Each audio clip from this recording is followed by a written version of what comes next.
Death had a name in the mountains of Afghanistan, and it whispered through the wind with surgical precision. For 3 years, coalition forces had learned to fear the ghost of Kandahar, a sniper so skilled that seasoned Marines would rather face a platoon of Taliban fighters than cross his hunting grounds. Entire missions were scrubbed when intelligence suggested he might be in the area. Convoys took longer routes that burned precious fuel rather than risk his scope. But on a cold October morning in 2011, 8 of America's most elite warriors believed they had finally cornered their phantom. SEAL Team 6 operators, fresh from successful raids across the region, had spent weeks tracking fragmented radio chatter and analyzing ballistic evidence. Every clue pointed to a remote compound nestled in the Hindu Kush Mountains, a place so isolated that even local shepherds avoided it. What they didn't know was that the ghost had been watching them just as carefully. While they studied his patterns, he had been studying theirs. While they prepared to end his 3-year reign of terror, he was preparing to teach America's finest warriors a lesson about the difference between hunting prey and stalking apex predators. The mission was supposed to be a routine capture-or-kill operation. Intelligence indicated a 70% probability that their target was using the compound as a safe house. Satellite imagery showed minimal security, and thermal scans revealed only 3 heat signatures. For operators who had successfully raided Osama bin Laden's compound just months earlier, it seemed almost too easy. They were right to be suspicious, because sometimes the hunter becomes the hunted, and sometimes even the most elite warriors discover that their reputation means nothing to a ghost who has already died once and returned with a very specific purpose. What happened over the next 72 hours would challenge everything these SEALs thought they knew about warfare, survival, and the thin line between justice and vengeance. This is the story of 8 men who thought they were ending a hunt, only to discover they had just become the prey in a game where the rules were written by someone who had nothing left to lose and everything to prove.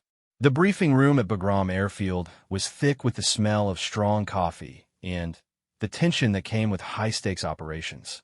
Lieutenant Commander Jake Morrison studied the satellite images spread across the metal table, his weathered hands tracing the topographical lines that marked their target area.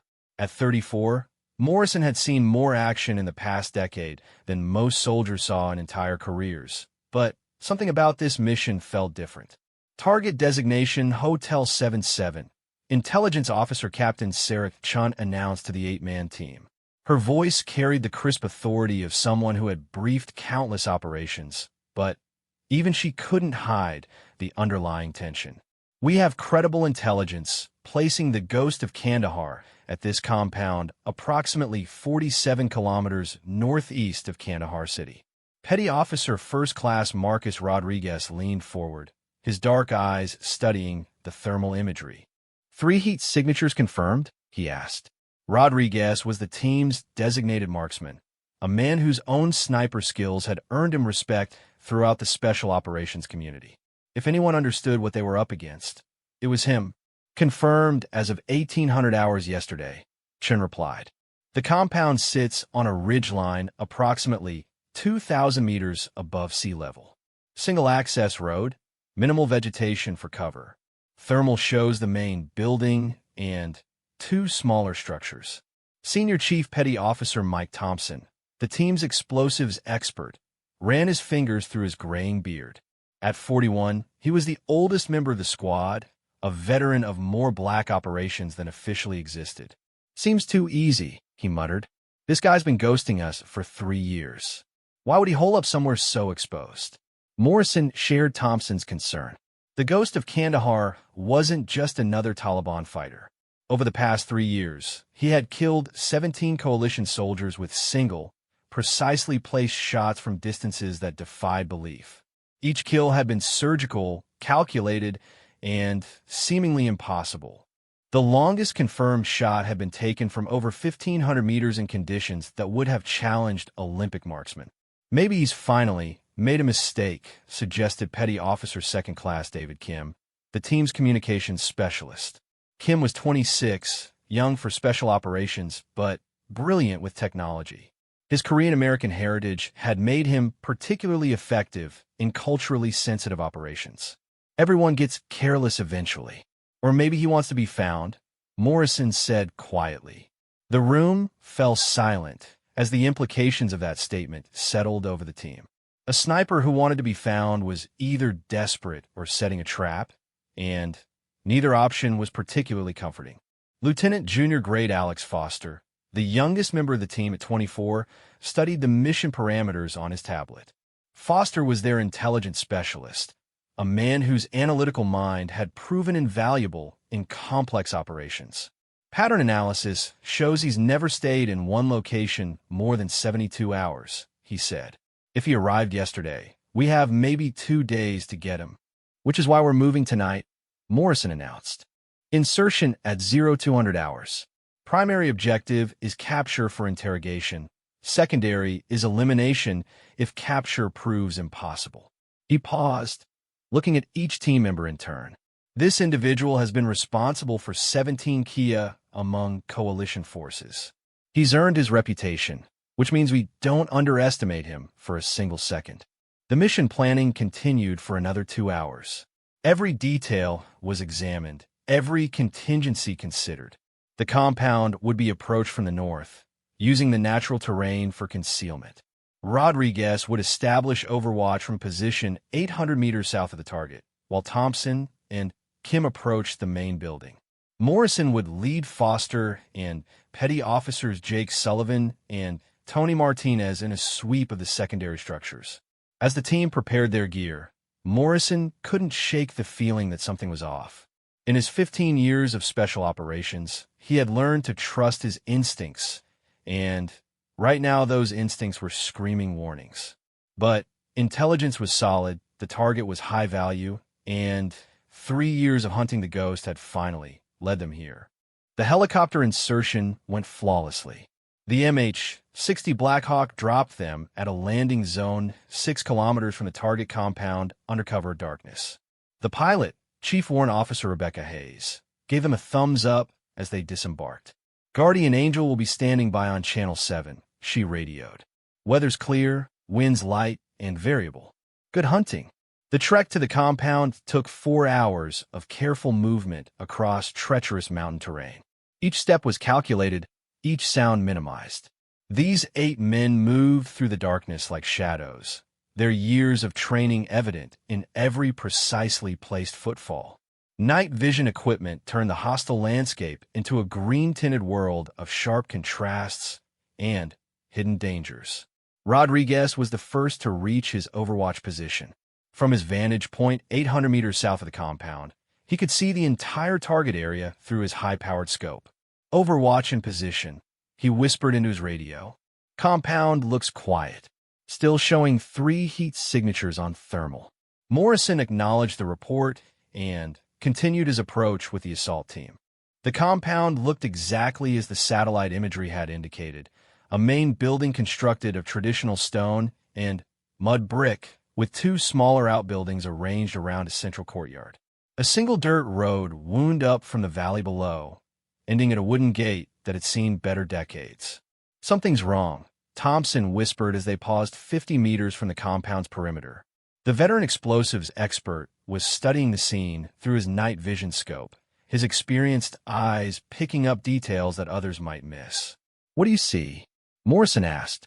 What I don't see, Thompson replied.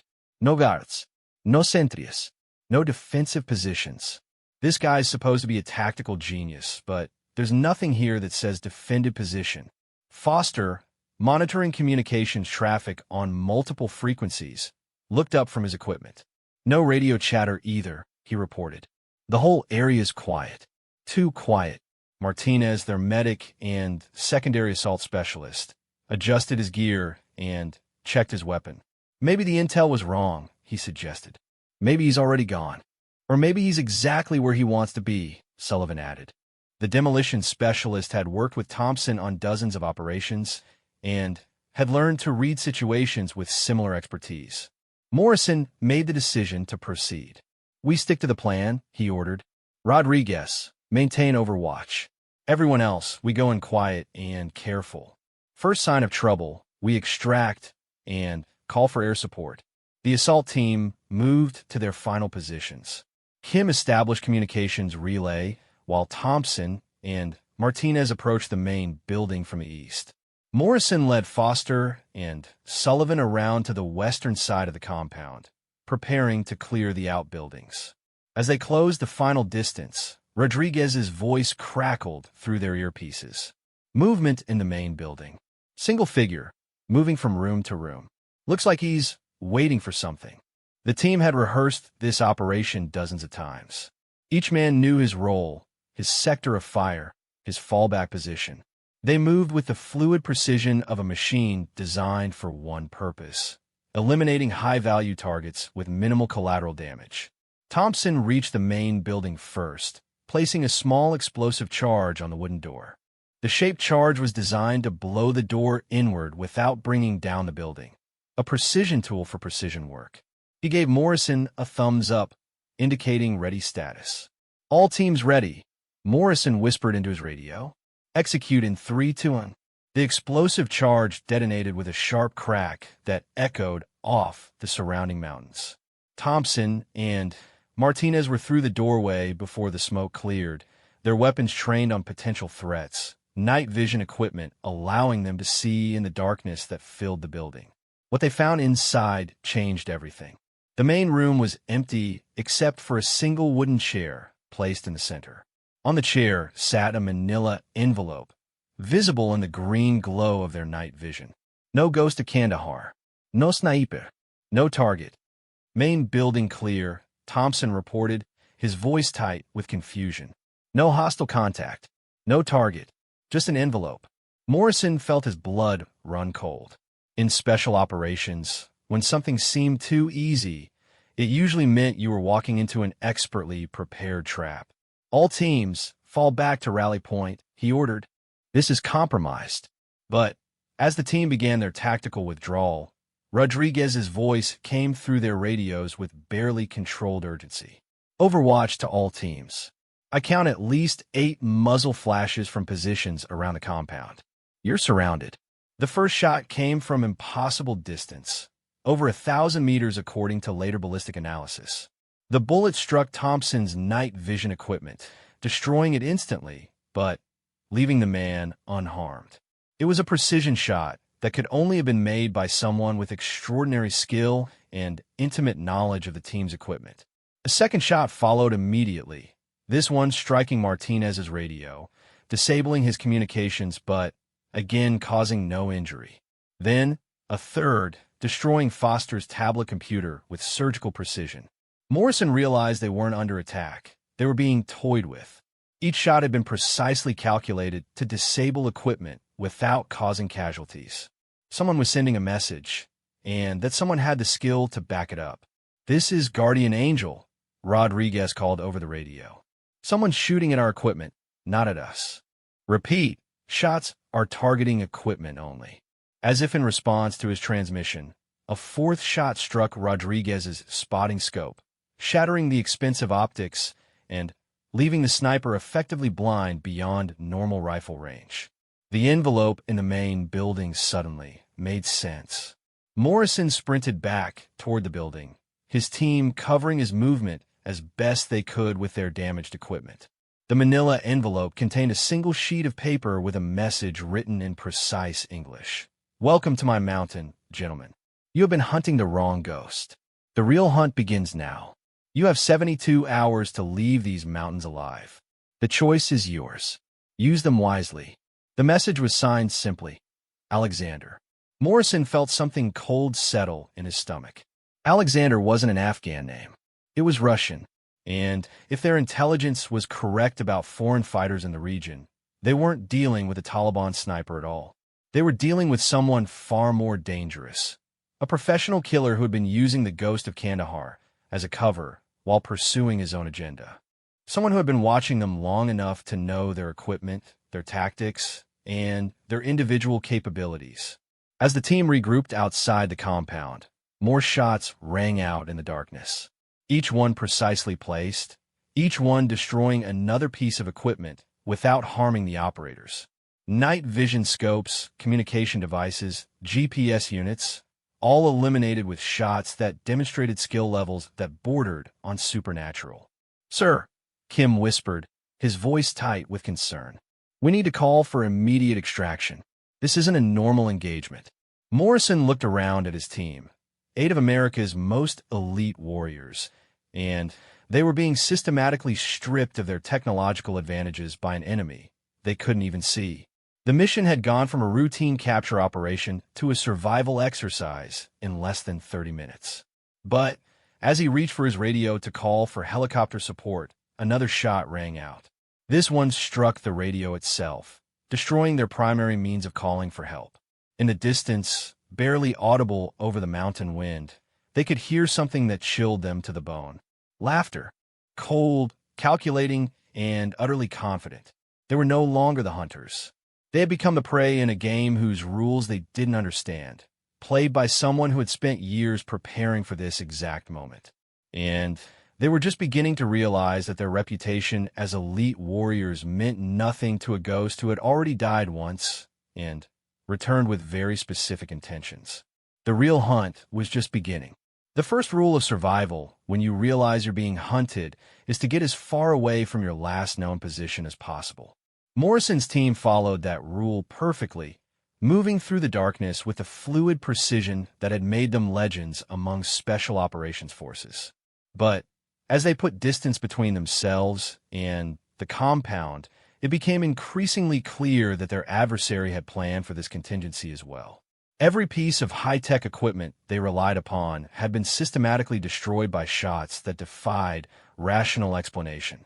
Their night vision was gone, their communications were down, and their GPS navigation systems were smoking ruins. They were operating with iron sights, compass navigation, and skills that predated the technological revolution that had transformed modern warfare. "Movement, 2 o'clock, Rodriguez whispered. Even without his advanced optics, the sniper's natural abilities made him the team's best early warning system. His eyes had adjusted to the natural darkness, and years of training had taught him to spot subtle changes in the landscape that indicated human presence. The team took cover behind a rocky outcropping that provided concealment from multiple directions.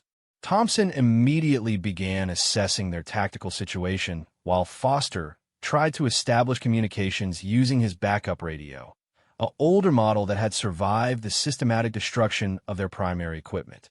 "Guardian Angel, this is SEAL Team 7, Foster whispered into the radio. "Emergency extraction required. Grid coordinates." He paused, realizing their GPS was destroyed, unable to provide precise coordinates due to equipment failure. "Request immediate support."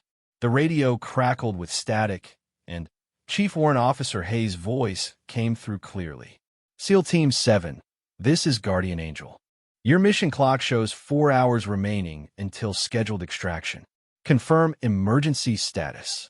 "Confirmed emergency." Morrison cut in. "Mission parameters have changed.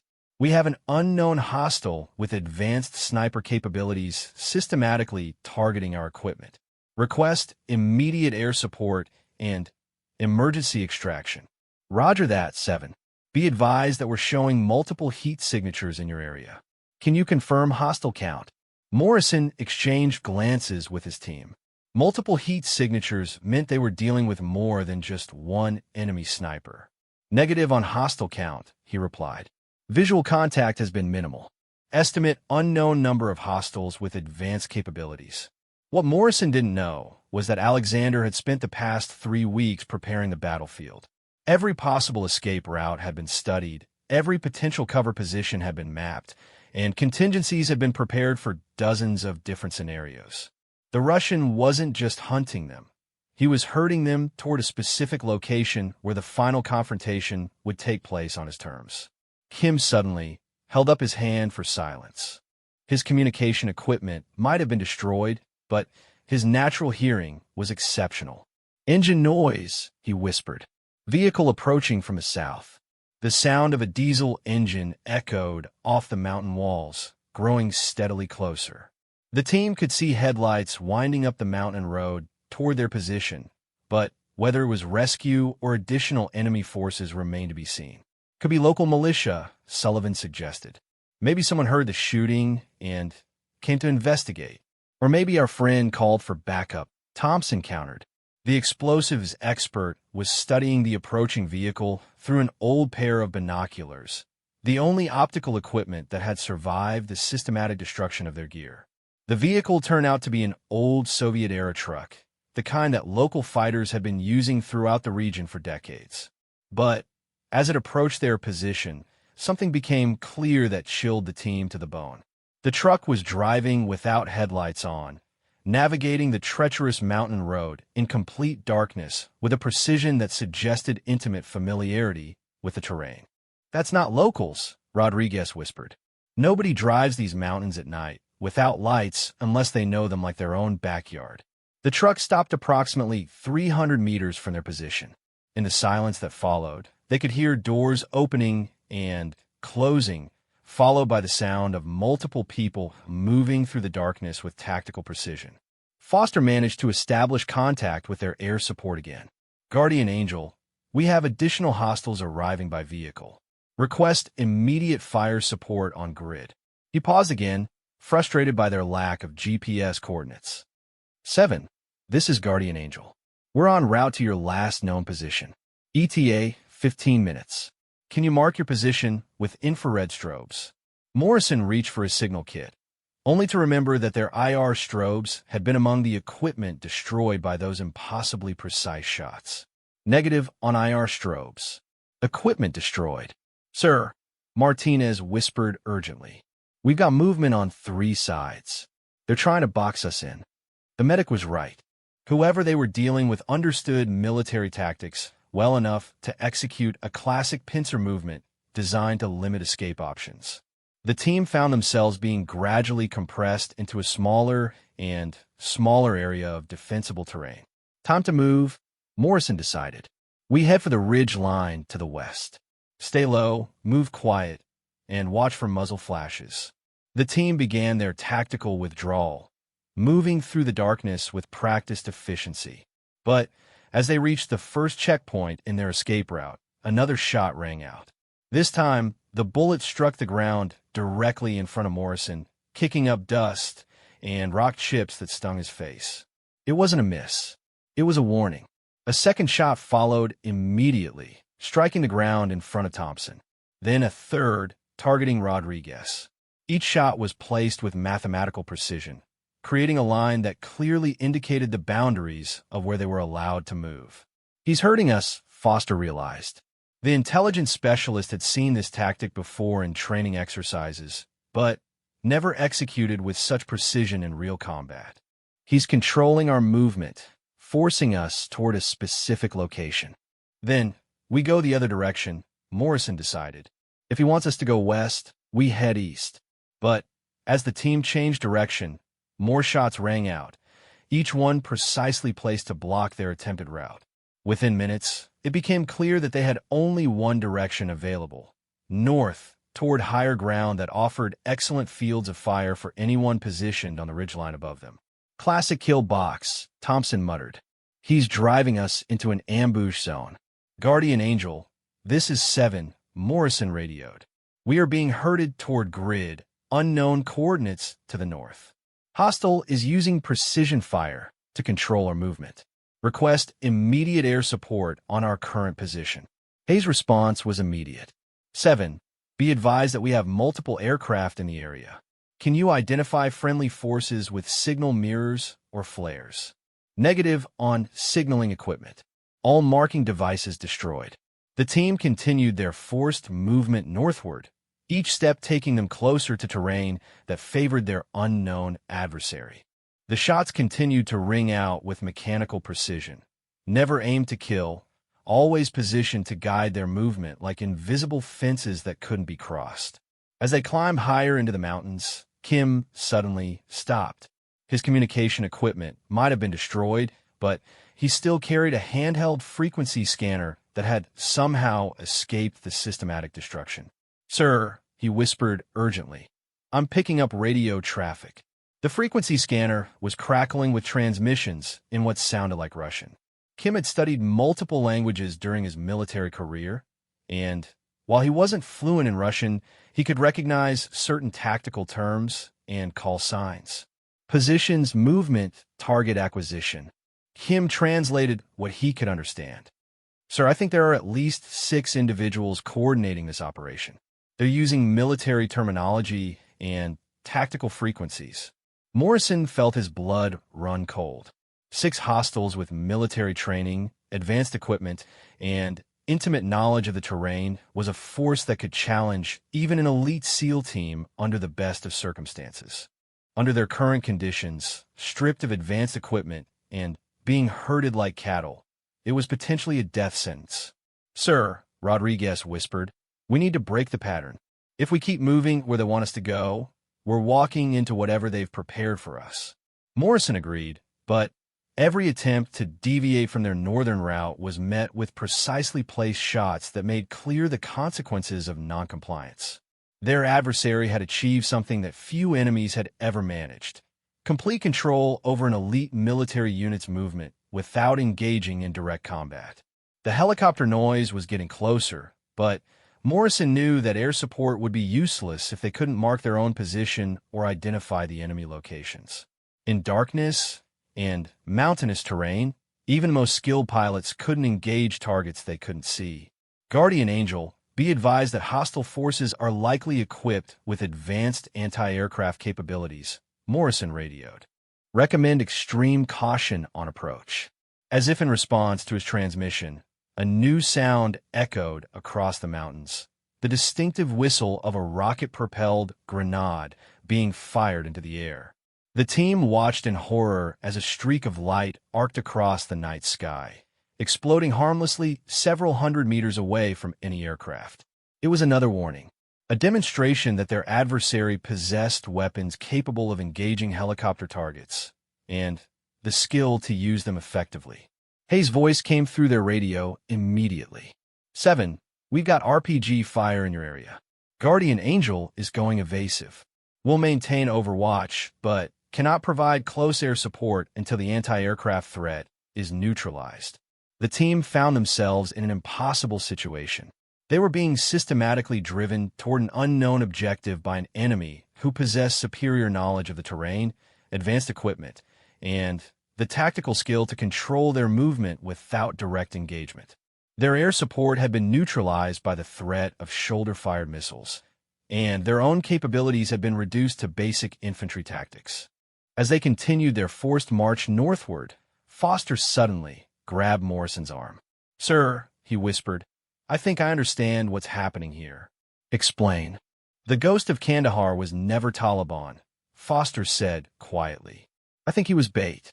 Someone's been using that legend to draw in Coalition's special operations teams.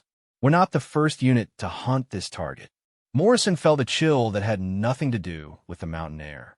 You're saying this has happened before? I'm saying someone's been studying our tactics, our equipment, our standard operating procedures. Someone who knows exactly how elite units operate and has prepared countermeasures for everything we're trained to do.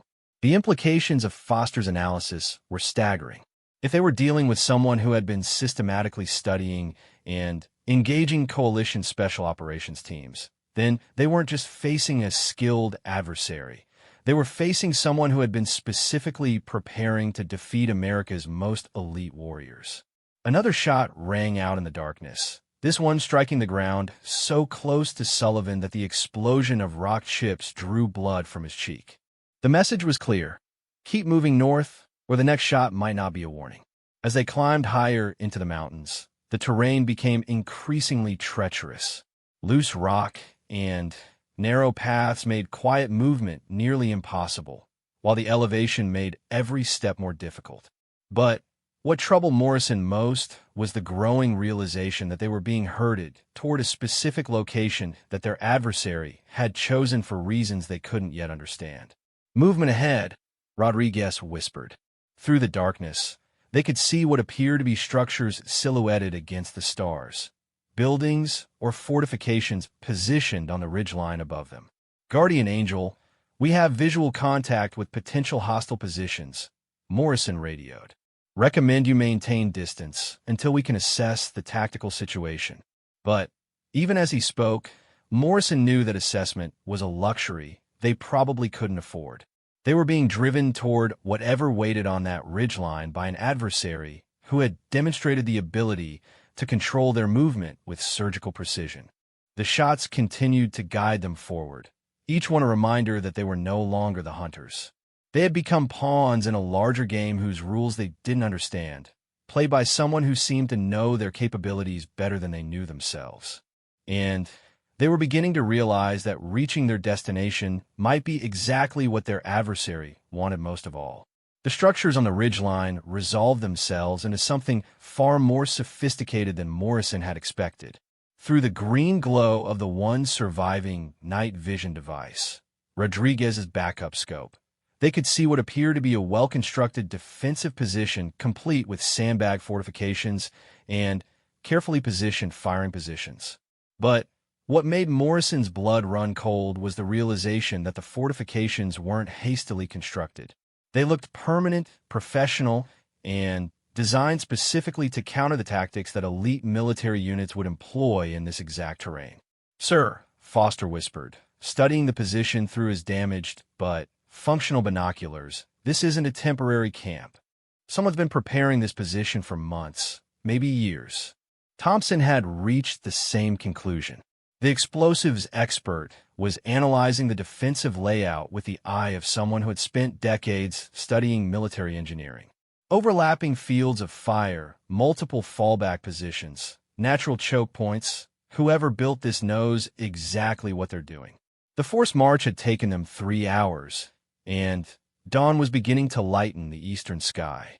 As visibility improved, the team could see more details of their situation, and none of them were encouraging. The defensive position controlled the only viable route off the mountain. To the west, sheer cliffs made descent impossible. To the east, a glacier field stretched for kilometers with crevasses that could swallow a man without trace. The only way forward was through whatever waited for them in those fortifications. "Classic tactical problem," Rodriguez murmured. "Funnel your enemy into a predetermined kill zone. Then, eliminate them at your leisure." But as the light continued to improve, something else became visible that changed their understanding of the situation entirely. Solar panels, communication antennas, what appeared to be sophisticated electronic equipment protected by camouflage netting. This isn't a temporary position, Morrison realized. This is a permanent installation. Kim had been monitoring radio frequencies throughout their forced march, and as the sun rose, the traffic had increased dramatically. "Sir," he reported, "I'm picking up multiple communications in Russian, English, and what sounds like Arabic. This is a multinational operation."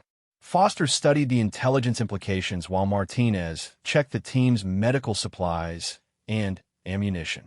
Their situation was deteriorating rapidly, but these were professionals who had trained for scenarios exactly like this one.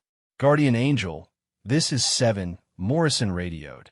We have visual contact with a permanent hostile installation. Multiple structures, sophisticated defensive positions, and evidence of long-term occupation." Hayes responded immediately. 7, we have satellite imagery of your area incoming. Stand by for intelligence update.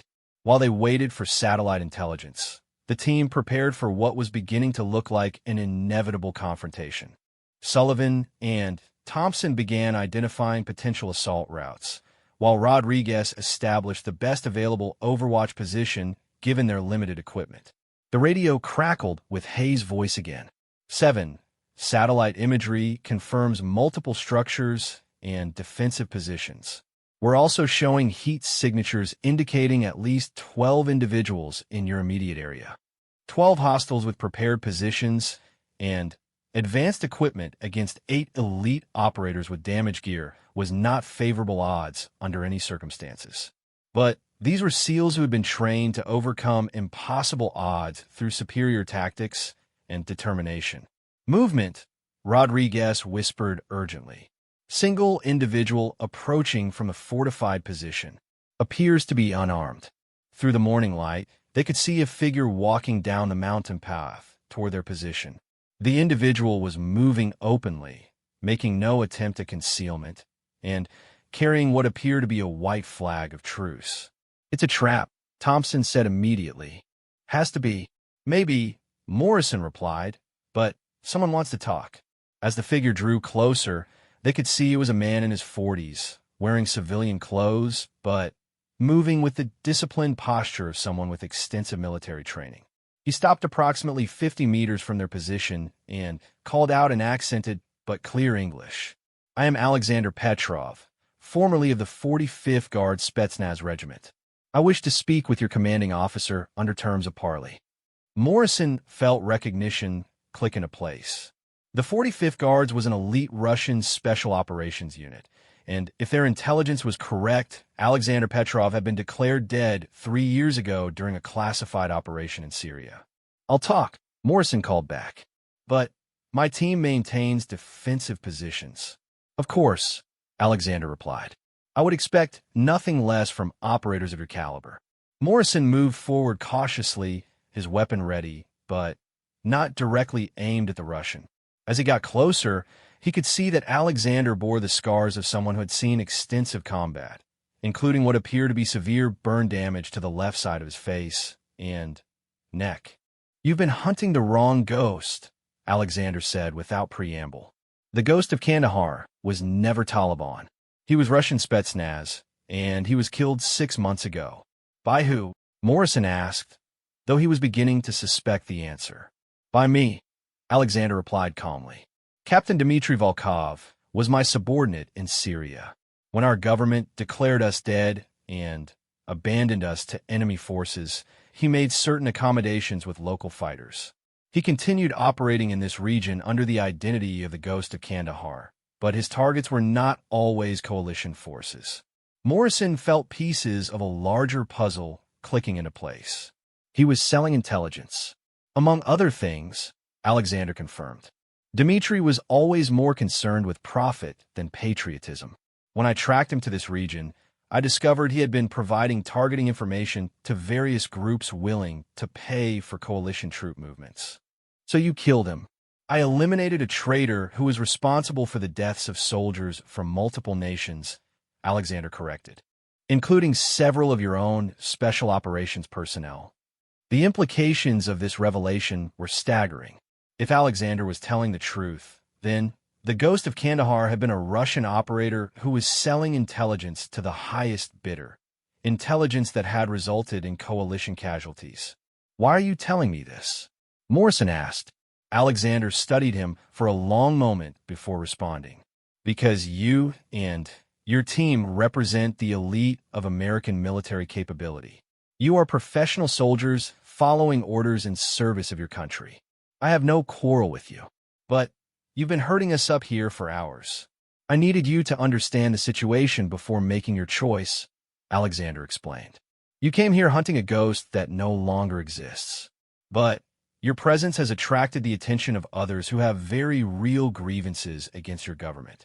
Morrison felt a chill as he realized what Alexander was implying. The other heat signatures. Dmitry had partners, Alexander confirmed. Local warlords, Taliban commanders, and mercenaries from several nations who profited from his intelligence sales. When I eliminated him, I disrupted a very profitable operation. They have been hunting me for the past 6 months. And now they're hunting us. Your insertion last night was detected by their surveillance network. They believe you are here to continue Dmitry's operation or to eliminate them as witnesses to his activities. Either way, they have decided you represent a threat that must be eliminated. Morrison processed this information while studying Alexander's scarred face. "So what's your proposal?" "My mission is complete," Alexander said. "Dmitry is dead. His operation is disrupted, and his records have been destroyed. I have no desire to engage American Special Operations personnel in combat. But the others," he gestured toward the mountains around them, "they will not be so accommodating." "How many?" "Approximately 20 fighters with military training and advanced equipment.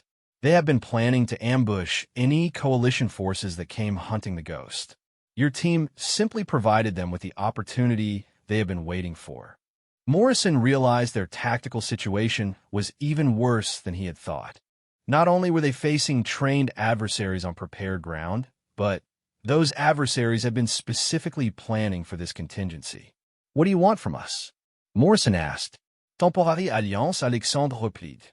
You help me eliminate these individuals, and I provide you with safe passage off this mountain. They killed 3 of my men yesterday when they attempted to overrun my position. This has become personal." Morrison studied the Russians' proposal while considering his team's options. They were outnumbered, outgunned, and trapped in hostile territory. But allying with a former enemy special operations soldier seemed like a desperate measure. "Guardian Angel, this is 7, Morrison radioed. We have a developing situation that requires immediate command consultation." Hayes responded quickly. 7, be advised that we're showing increased movement in your area. Multiple heat signatures converging on your position from 3 directions. Alexander heard the transmission and nodded grimly. "They have been monitoring your communications. The attack will begin within minutes." Morrison had seconds to make a decision that could determine whether his team lived or died. They could attempt to fight their way out against overwhelming odds, or they could trust a former enemy operator who claimed to have eliminated the target they had come to find. "What kind of support can you provide?" Morrison asked. 6 trained operators with advanced equipment and intimate knowledge of enemy positions, Alexander replied, plus defensive positions that have been prepared specifically for this type of engagement. The sound of automatic weapons fire echoed across the mountains as Morrison made his choice. "Deal," he said. "But if this is a trap, then we all die together," Alexander finished. "But I prefer living to dying, and right now our survival depends on cooperation." As they moved toward the fortified positions, Morrison radioed his team. 7-1 through 7-8, we have a temporary alliance with friendly forces. Move to the defensive positions and prepare for immediate contact with multiple hostiles. The attack came from 3 directions simultaneously, with the precision and coordination of a well-planned military operation. Automatic weapons fire raked the mountainside as approximately 20 fighters moved to overrun the defensive positions. But Alexander and his men had prepared for exactly this scenario. Their defensive positions had been constructed to channel attackers into predetermined kill zones, while concealed firing positions allowed the defenders to engage targets while remaining protected.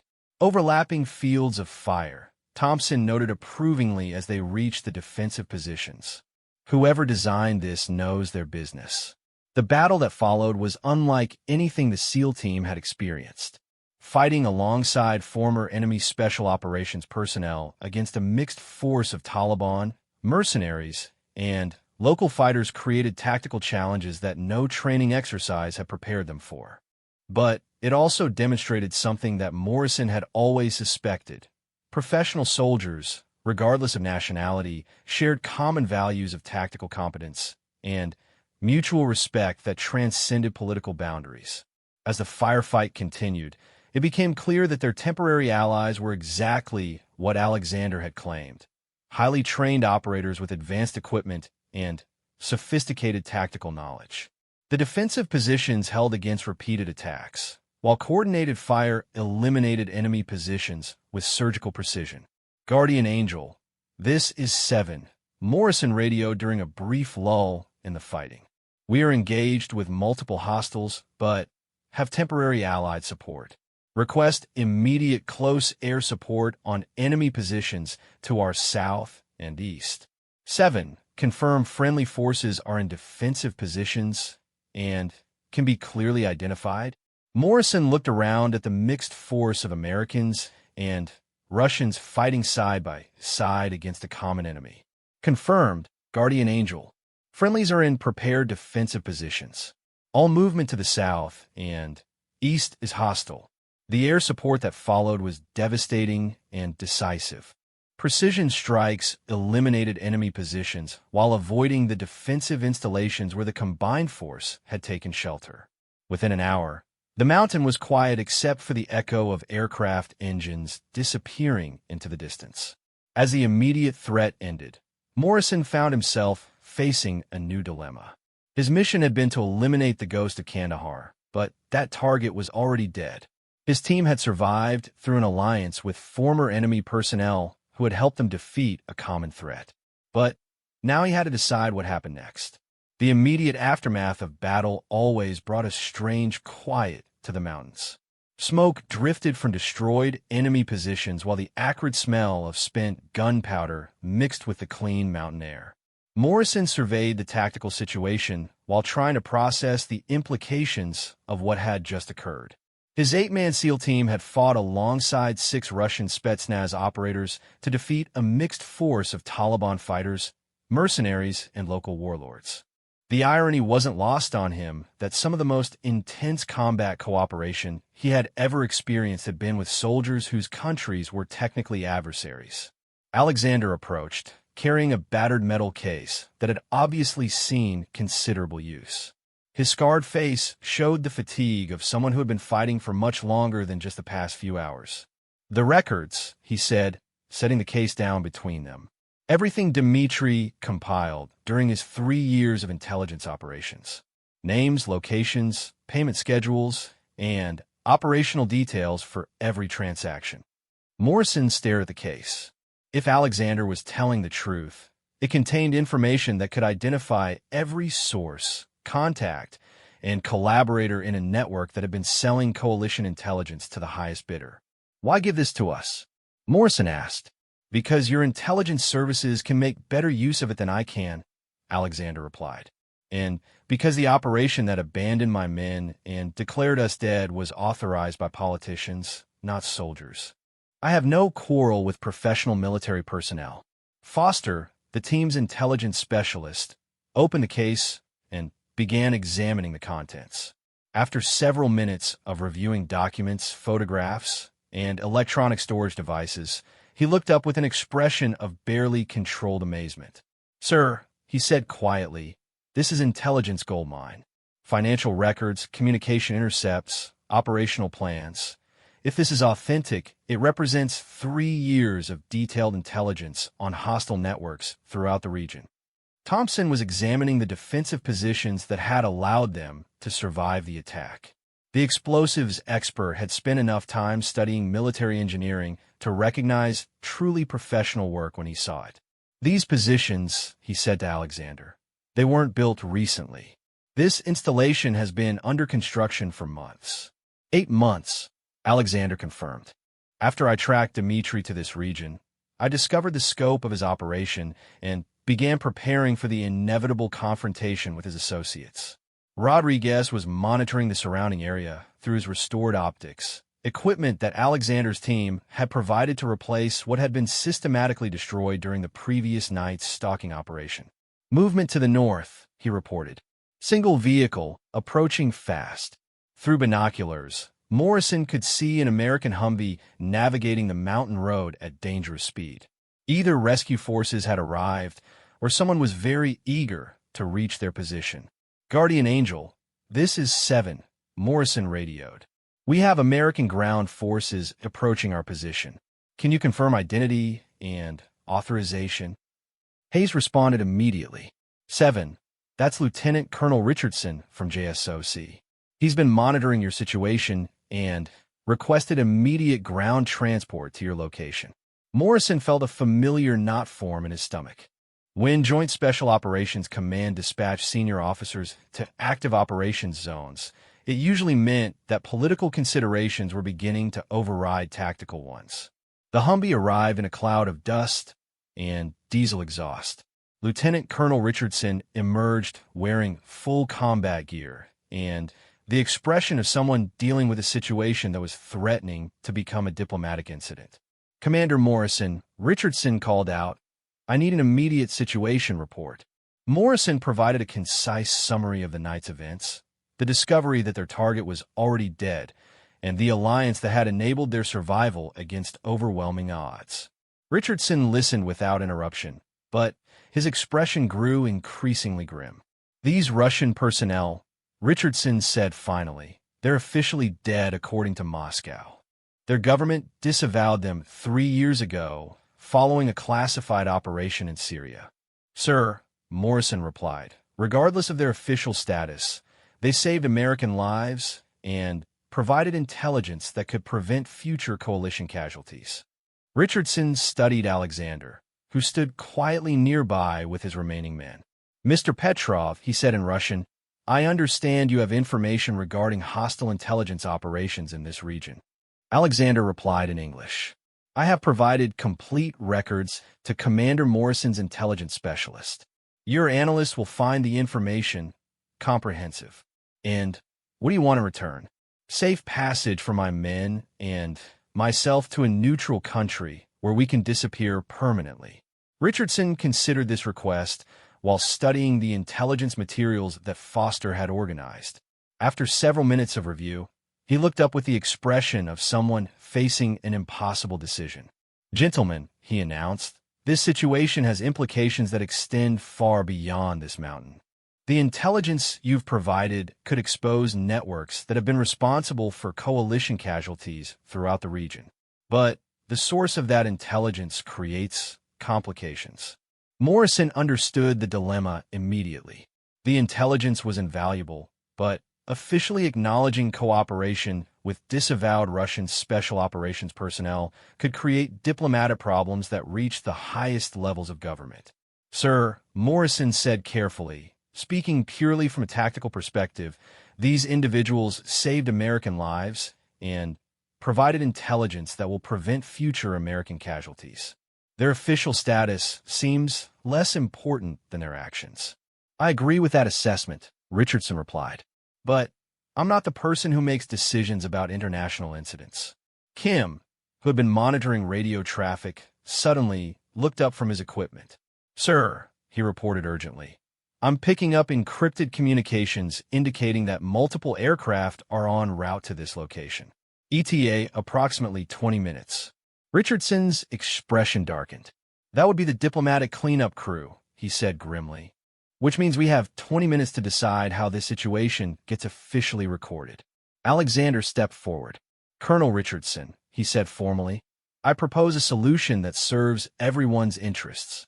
Richardson gestured for him to continue. Officially, your team eliminated the ghost of Kandahar and recovered intelligence materials during the operation. My men and I were never here. We disappeared into these mountains months ago and have not been seen since. And unofficially, you provide us with transportation to a location where we can blend into the civilian population of a neutral country. In exchange, we provide your intelligence services with ongoing consultation regarding similar operations in other regions. Morrison realized that Alexander was proposing exactly the kind of black operations arrangement that governments engaged in when official cooperation was impossible, but practical cooperation was essential. Foster had finished his preliminary analysis of the intelligence materials.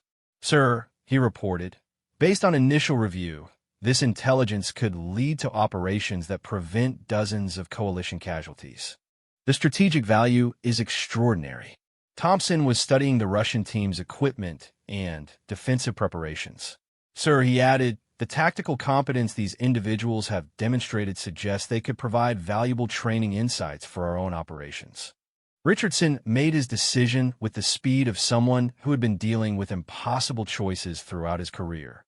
Commander Morrison, he said, prepare your official after-action report to indicate that your team successfully eliminated the ghost of Kandahar and recovered significant intelligence materials. No mention of Allied personnel. And Mr. Petrov's team will be transported to a location where they can pursue civilian employment opportunities, Richardson said carefully. Any future consultation they might provide to intelligence services will be handled through appropriate channels. Alexander nodded his understanding. My men and I will be ready to depart within the hour. As the sound of approaching helicopters grew louder, Morrison found himself reflecting on the nature of modern warfare. Political boundaries and official policies often failed to reflect the complex realities that soldiers faced in the field. The men who had saved his team were officially dead, operating outside any government sanction in pursuit of justice for betrayed comrades. They had eliminated a threat to coalition forces and provided intelligence that would prevent future casualties. But acknowledging their existence would create diplomatic complications that could affect international relations. 7. Hayes called over the radio, "We have multiple aircraft inbound. Prepare for extraction in 15 minutes." Morrison looked around at the battlefield where Americans and Russians had fought side by side against a common enemy. The defensive positions that had saved their lives would be destroyed by airstrikes within hours, eliminating all evidence of what had occurred here. The intelligence records would be analyzed by specialists who would never know their source. Operations would be conducted based on that intelligence, preventing coalition casualties that would never be officially connected to the sacrifice of 6 Russian operators who didn't officially exist. "Commander," Alexander said, approaching for what would probably be their final conversation, "your team performed with the competence I would expect from elite American personnel. It has been an honor to fight alongside you." Morrison extended his hand. "The honor was ours. Your men saved American lives today, and your men helped us complete a mission that began 3 years ago in Syria," Alexander replied. "Perhaps we are not so different, professional soldiers serving causes larger than ourselves." As the extraction helicopters settled onto the improvised landing zone, Morrison supervised the loading of his team and the intelligence materials. Alexander and his men melted back into the mountains with the same invisible efficiency they had demonstrated throughout the operation. The flight back to base gave Morrison time to consider what he would tell the debrief officers. The official story was simple. They had eliminated the ghost of Kandahar and recovered valuable intelligence. The truth was far more complex, involving temporary alliances with former enemies, international politics, and moral choices that defied easy categorization. But as he looked at his team, 8 men who were alive because of decisions made by soldiers whose countries were officially adversaries, Morrison realized that sometimes the most important truths were the ones that could never be officially acknowledged. The ghost of Kandahar was dead. The intelligence network he had supported was exposed. Coalition lives would be saved by information provided by men who didn't officially exist. And somewhere in the mountains of Afghanistan, 6 professional soldiers were beginning new lives, carrying the knowledge that they had chosen justice over politics and cooperation over conflict. The real victory wasn't in the elimination of a single target. It was in the demonstration that professional soldiers could transcend political boundaries when the stakes were measured in human lives rather than diplomatic advantages. Some ghosts, Morrison reflected as the helicopter carried them towards safety, deserved to be laid to rest. Others deserved to disappear into legends that honored the complexity of modern warfare and the men who fought wars that officially never happened. 6 months later, Morrison stood in the secure briefing room at Dam Neck, Virginia, studying intelligence reports that would never be officially connected to a mountain in Afghanistan where American and Russian soldiers had fought side by side. The information recovered during Operation Ghost Hunter had led to 17 successful operations against hostile networks, preventing an estimated 43 coalition casualties. The after-action report filed that day had been classified at the highest levels, with access limited to fewer than 20 individuals across the entire intelligence community. Officially, SEAL Team 7 had eliminated the ghost of Kandahar and recovered significant intelligence materials. No mention was made of Russian personnel, temporary alliances, or moral choices that defied conventional military doctrine. But unofficially, the ramifications of that operation continued to ripple through the special operations community in ways that Morrison was only beginning to understand. "Commander," Captain Sarah Chun entered the briefing room carrying a classified folder.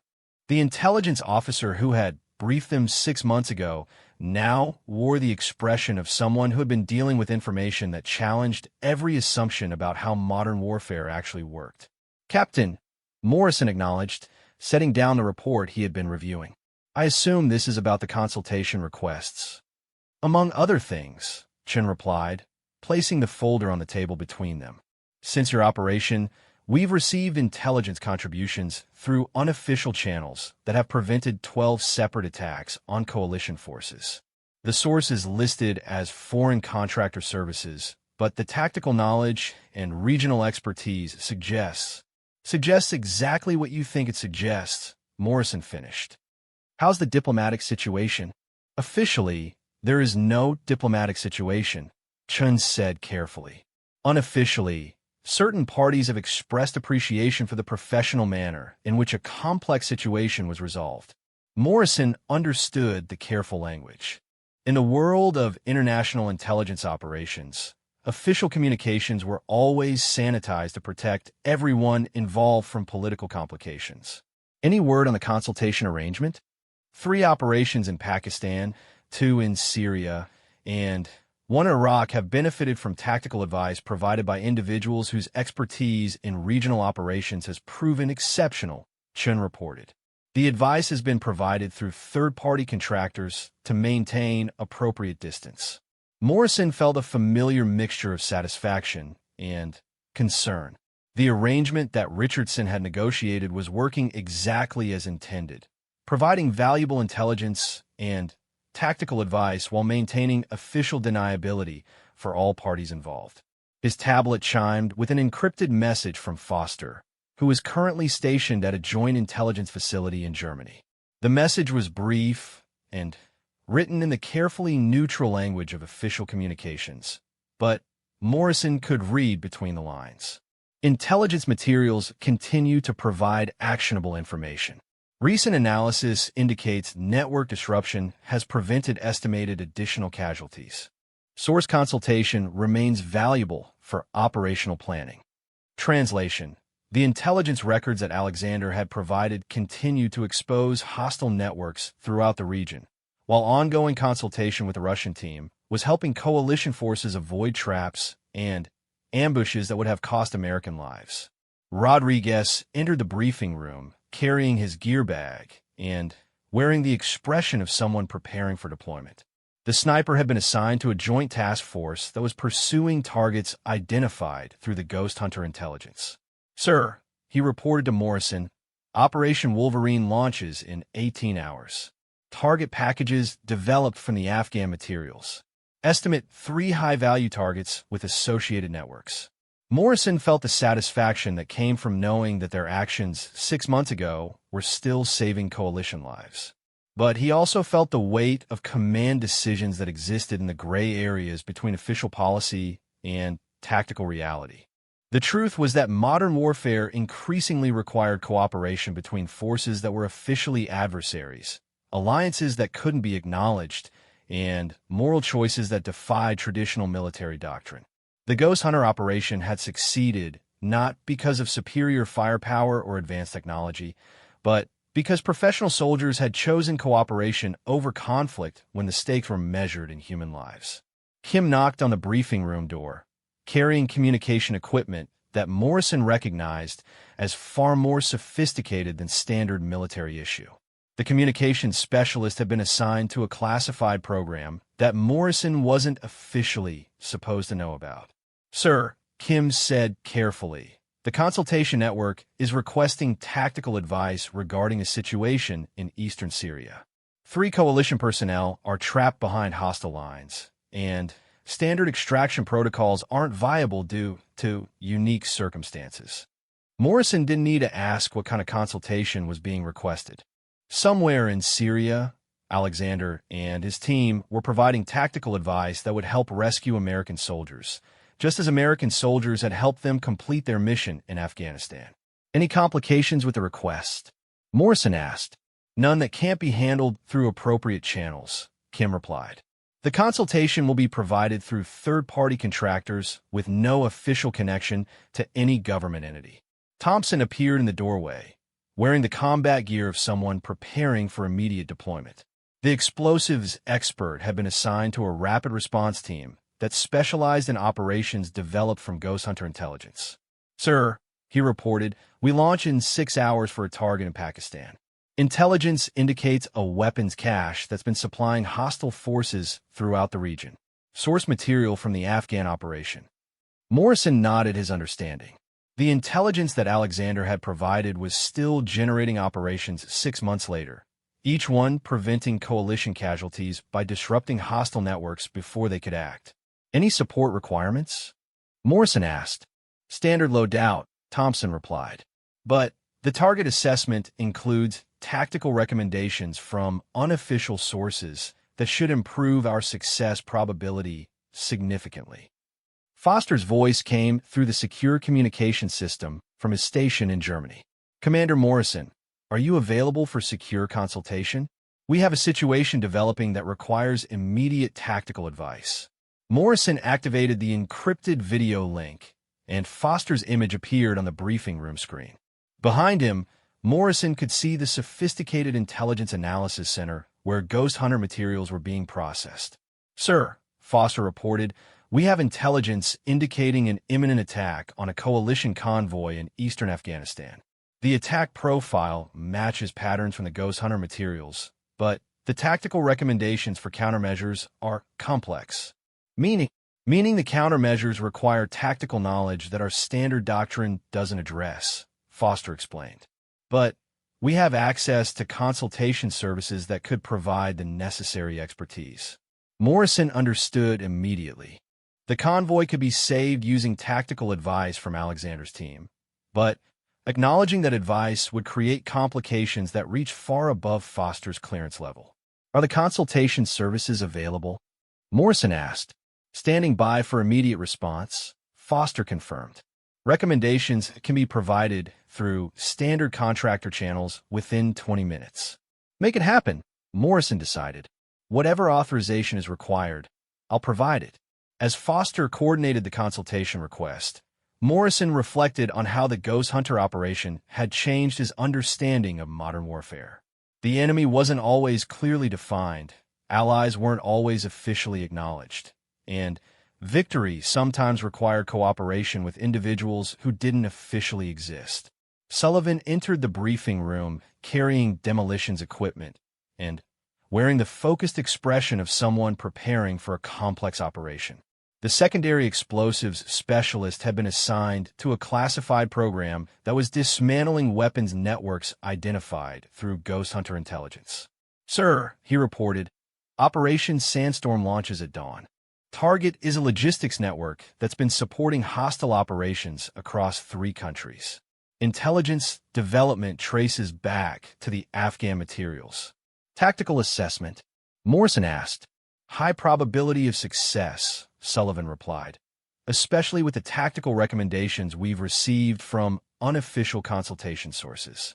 The advice has been extraordinarily accurate for similar operations. Martinez knocked on the briefing room door, carrying medical supplies and wearing the expression of someone who had been dealing with information that challenged conventional understanding. The medic had been assigned to a joint medical intelligence program that was analyzing casualty patterns from operations based on Ghost Hunter intelligence. Sir, he reported, casualty analysis from operations based on the Afghan intelligence shows a 67% reduction in coalition casualties compared to similar operations using standard intelligence sources. Morrison felt the weight of that statistic. 67% fewer American casualties because of intelligence provided by 6 Russian operators who didn't officially exist, and ongoing tactical advice that couldn't be officially acknowledged. Medical assessment of the consultation arrangement? Morrison asked. From a casualty prevention perspective, Martinez replied carefully, the consultation services have provided tactical advice that has prevented an estimated 23 coalition Kia and 67 WI over the past 6 months. 23 Americans who were alive because of decisions made by soldiers whose countries were officially adversaries. The number represented more than statistics. It represented families who wouldn't receive devastating phone calls, children who wouldn't grow up without fathers, and communities that wouldn't lose their sons and daughters. Richardson appeared in the briefing room doorway, wearing the dress uniform of someone who had been dealing with senior officials and carrying the expression of someone navigating political complexities that reached the highest levels of government. Commander, he announced, I have an update on the consultation arrangement. Morrison stood to attention as Richardson entered the room. The lieutenant colonel who had made the impossible decision 6 months ago now carried himself with the confidence of someone whose choices have been vindicated by results. "Sir," Morrison replied. "Officially," Richardson began, "the consultation arrangement doesn't exist. Unofficially, it has prevented more coalition casualties than any single intelligence operation in the past 2 years." Richardson placed a classified folder on the briefing table. Impact assessment from the past 6 months. 23 prevented Kia, 67 prevented WIA, 17 successful operations against hostile networks, and tactical advice that has improved coalition force protection across 4 countries. Morrison reviewed the assessment while considering the implications. The Ghost Hunter operation had succeeded beyond anyone's expectations, but the success couldn't be officially acknowledged because it depended on cooperation that violated established diplomatic protocols. "What's the future of the arrangement?" Morrison asked. "That depends on people who make decisions far above our pay grade," Richardson replied. "But the people making those decisions have access to casualty prevention statistics that are hard to argue with." "And Mr. Petrov's team?" "Officially, they don't exist," Richardson said carefully. "Unofficially, they're providing consultation services that are keeping American soldiers alive." Foster's image reappeared on the communication screen with an urgent expression. "Sir," he reported, "consultation advice for the convoy threat has been implemented. Initial reports indicate the attack was prevented with no coalition casualties." Another American convoy that had reached its destination safely because of tactical advice from men who didn't officially exist. Morrison felt the satisfaction that came from knowing that impossible choices sometimes produced results that justified every moral complexity they created. "Sir," Chin announced, "I'm receiving reports of successful operations in Pakistan, Syria, and Iraq, all based on Ghost Hunter intelligence and consultation advice.